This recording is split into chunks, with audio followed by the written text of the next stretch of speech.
इंदिरा एकादशी व्रत कथा। आश्विन कृष्ण पक्ष की एकादशी को इंदिरा एकादशी कहा जाता है। हिंदू धर्म में इसका बहुत महत्व है। मान्यता है कि इस एकादशी के व्रत के फल से भटकते हुए पितरों को गति प्राप्त हो जाती है। साथ ही व्रत को करने वाला स्वयं भी मोक्ष को प्राप्त होता है। इस एकादशी के दिन शालिग्राम की पूजा कर व्रत किया जाता है। इंदिरा एकादशी व्रत कथा प्राचीन काल में सतयुग के समय में महिष्मति नाम की एक नगरी में इंद्रसेन नाम का एक प्रतापी राजा धर्मपूर्वक अपनी प्रजा का पालन करते हुए शासन करता था। वह राजा पुत्र, पौत्र और धन आदि से संपन्न और विष्णु का परम भक्त था। एक दिन जब राजा सुखपूर्वक अपनी सभा में बैठा था तो आकाश मार्ग से महर्षि नारद उतरकर उसकी सभा में आए। राजा उन्हें देखते ही हाथ जोड़कर खड़ा हो गया और विधि पूर्वक आसन व अर्घ्य दिया।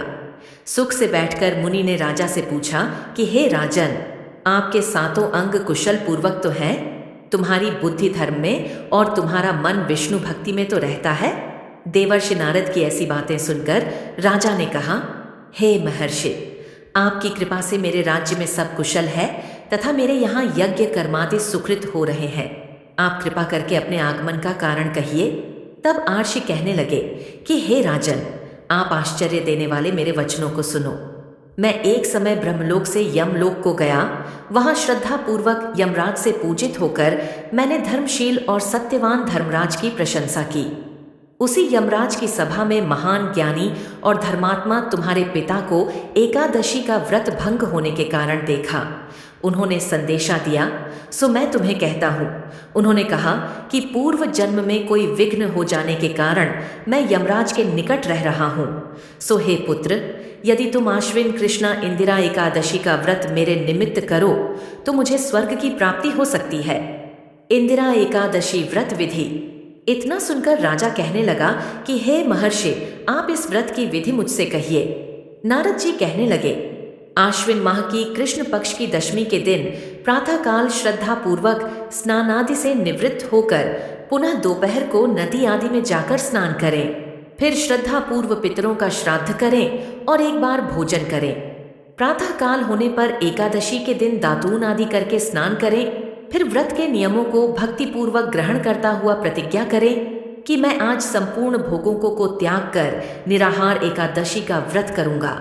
हे अच्युत, हे पुंडरीकाक्ष, मैं आपकी शरण हूँ, आप मेरी रक्षा कीजिए। इस प्रकार नियम पूर्वक शालिग्राम की मूर्ति के आगे विधि पूर्वक श्राद्ध करके योग्य ब्राह्मणों को फलाहार का भोजन कराएं और दक्षिणा दें। पितरों के श्राद्ध से जो बच जाए उसको सूंघ कर गौ को दें तथा धूप, दीप, गंध, पुष्प, नैवेद्य आदि सब सामग्री से आशिकेश भगवान का पूजन करें। रात में भगवान के निकट जागरण करें। इसके पश्चात द्वादशी के दिन प्रातःकाल होने पर भगवान का पूजन करके ब्राह्मणों को भोजन कराएं।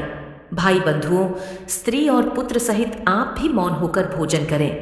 नारद जी कहने लगे कि हे राजन, इस विधि से यदि तुम आलस्य रहित होकर इस एकादशी का व्रत करोगे तो तुम्हारे पिता अवश्य ही स्वर्गलोक को जाएंगे। कहकर नारद जी अंतर ध्यान हो गए। इंदिरा एकादशी व्रत का महत्व।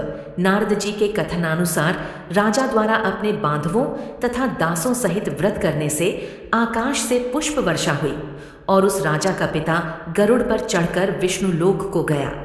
राजा इंद्रसेन भी एकादशी के व्रत के प्रभाव से निष्कंटक राज्य करके अंत में अपने पुत्र को सिंहासन पर बैठाकर स्वर्गलोक चले गए।